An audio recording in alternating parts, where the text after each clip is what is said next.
Mesdames et messieurs, bienvenue à la chronique du soir, la tribune de décryptage des faits marquants de l'actualité nationale. Pas d'autres consultants politiques. Agapit Napoléon Maforkan, bonsoir. Bonsoir Oumiad, bonsoir à nos téléspectateurs. Voilà. S'engager pour le Bénin, le mouvement que préside donc l'ancien ministre Komé Kouché a quand même écrit un texte. Ça voudra signifier tout simplement que certains s'inquiètent de la présence ou non du Bénin au sommet sur le financement des économies africaines. Il écrit ceci, Agapit Napoléon Mafouri, quand le Bénin est premier producteur de coton en Afrique depuis 2 ans, d'après Cotonou, le Bénin est un pays à revenu intermédiaire depuis 3 ans, d'après Cotonou, le Bénin a maintenu une bonne croissance économique malgré la Covid-19, d'après Cotonou. Et puis maintenant, je vous épargne quelques autres performances. Maintenant, on veut parler de l'économie et de la finance en Afrique et Cotonou est absent. Agapit Napoléon Maforika. Oui, mais ce texte montre toute l'incohérence de ceux qui l'ont écrit. D'abord, les d'après Cotonou, les réserves sur d'après Cotonou n'ont pas de raison déjà. Donc ça montre qu'ils sont totalement déconnectés, même de l'actualité internationale, alors qu'ils sont en des endroits où l'accès à l'information internationale est la plus facile possible. Et pour quelqu'un qui vient de finir ses recherches et obtenir sa thèse, je pense que ce n'est pas toujours intéressant. C'est pas d'une méconnaissance, soit c'est une paresse, soit c'est un manque d'honnêteté de ne pas reconnaître les bonnes sources et de les citer. Donc d'abord ça. Deuxième observation, oui. C'est quand même bizarre, puisque eux ils expliquent que le Bénin est absent, mais il me semble que le Bénin est bel et bien présent. Et là, ça dénote également soit d'une malhonnêteté, soit d'une déconnexion totale de l'actualité. Et ça montre simplement qu'on n'a pas affaire à des gens sérieux. Voilà, Agapit Napoléon Maforika, mais cela montre quand même qu'on s'inquiète de la présence ou non du Bénin à ce sommet, à cette rencontre. Non, on ne s'inquiète pas. Vous l'avez déjà dit, il n'y a que tout le problème de ceux qui évoquent cette question. Il n'y a que le Bénin. Vous savez, on a un gouvernement du Bénin qui sait ce qui est bien pour le Bénin et qui agit pour le compte du Bénin. Et si le gouvernement se trompe, il y a une opposition qui est en place, il y a des personnalités. Bon, donc, eux aussi. Mais le gouvernement du Bénin est là pour agir au nom pour le compte du Bénin. Donc, si le gouvernement du Bénin n'estime pas nécessaire d'y aller, il n'ira pas. C'est évident. Cela dit, le Bénin y était, le Bénin y est, et y est allé, et le Bénin a participé à cette rencontre. Tout à fait. Voilà. Donc, et d'ailleurs, sur la liste des pays ayant participé et adopté la déclaration de ce soir, le Bénin y figure.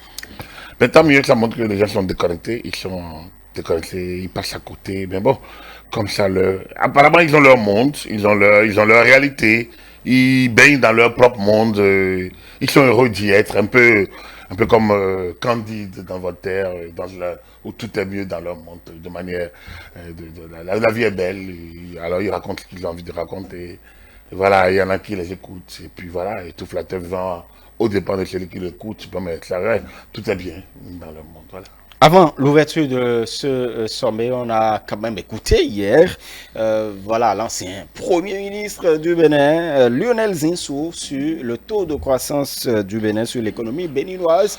Il estimait justement que son pays a fait face à la Covid-19 et puis a eu une certaine résilience. Lionel Zinsou semble soutenir le gouvernement de Cotonou. Non, le gestion ne soutient pas le gouvernement. Le gestion connaît les données. Et lui, au moins, il fait pour d'honnêteté. Et lui, il sillonne, lui, il a les données, il a les chiffres, il a les stats, il a les indices, il a les classements. Il connaît le positionnement du Bénin. Ce n'est pas la première fois qu'il se prononce. Avant, c'était sur l'agriculture du Bénin. Aujourd'hui, il se prononce carrément sur l'économie. Un peu le positionnement économique. Donc, lui, ne met pas selon Cotonou.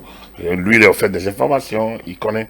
Alors, il peut ne pas soutenir le gouvernement. Il n'a pas dit qu'il soutient le gouvernement. Il n'a pas, donc, voilà. Donc, mais il a des données qui lui permettent d'opiner et de repositionner le Bénin là où de confirmer le positionnement actuel du Bénin sur l'échiquier mondial, notamment sur le plan des performances économiques. Voilà. Donc, vous voyez, c'est un monde de décalage entre Lionel Zinsou et ceux qui pensent s'engager pour le Bénin et qui en sont totalement déconnectés. C'est le jour et la nuit. Et il parle d'un taux de croissance de plus de 2%, plus 2%, donc, alors que la plupart des pays qui participent au sommet ont un taux négatif. Tout à fait, moins 1. Voilà, moins 1%.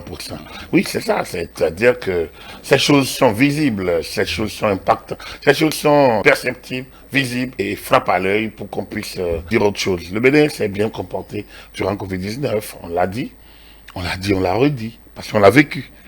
Et le Bénin a essayé, et depuis 5 ans, de mettre en place une rigueur économique, une rigueur dans la gestion des finances publiques, et qui démontre une rigueur dans la mobilisation des ressources extérieures, dans leur gestion. Et donc, les résultats que nous avons aujourd'hui ne sont que le témoignage donc, de cette rigueur que l'ancien Premier ministre, qui n'est pas ami du gouvernement de Cotonou, même si ils se connaissent, ils étaient rivaux, enfin, il était le candidat au second tour, enfin, avec le Parti Salon en 2016. Il n'a jamais dit qu'il a rallié le régime, mais il a eu quelques propos pas agréables vis-à-vis du gouvernement à des moments donnés. Donc, mais lui, quand il parle des faits, il se fait l'honnêteté intellectuelle, donc de juger les choses selon les faits, et que ça, c'est à son actif. Et je pense que d'autres ont intérêt à lui emboîter les poings. Très bien. On va finir par cette doléance à la petite Napoléon Mafoikan des dignitaires du culte vaudon de l'Ouémé qui voudraient bien, parce que justement, voudraient rouler donc sans casque. À la petite Napoléon Mafoikan, il faut honorer les responsables du culte vaudon. Autant marcher, parce que quand ils seront dans l'avion, ils ne mettront pas de ceinture. Et quand ils auront... Non, attends, non. Ce n'est pas le même Non, contexte. avec tout le respect qu'on leur doit, comme des garants de la tradition, je pense que nul n'est au-dessus de la loi. Et tout le monde doit se conformer à la loi. Je pense, c'est avec beaucoup de respect pour eux, mais je pense qu'il ne faudrait pas qu'on en arrive là. Pas du tout. Pas du tout, pas du tout. Est-ce qu'il ne faut pas trouver une solution quand même flexible pour eux? Parce qu'il y a une couronne quand même. On porte une couronne et porter le casque sur la couronne, ça peut déranger. Donc, quand ils ne montent pas sur la moto.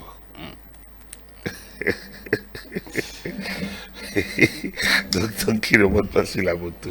Enfin, peut-être que c'est un problème sérieux, peut-être que je vois, oui, je banalise, mais de ma position, je ne pense pas que j'encouragerais qu'on mette des gens, même si c'est des personnalités importantes de notre tradition, qu'on leur permette d'enfreindre les règles du jeu.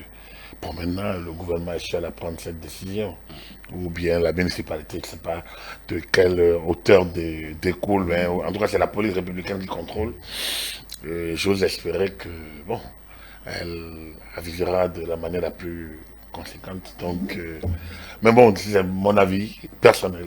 C'est négatif. Je ne pense pas qu'on puisse autoriser ça. Ça va ouvrir une boîte à Pandore dans laquelle l'État se perdrait royalement. Donc, essayons de respecter la règle du jeu.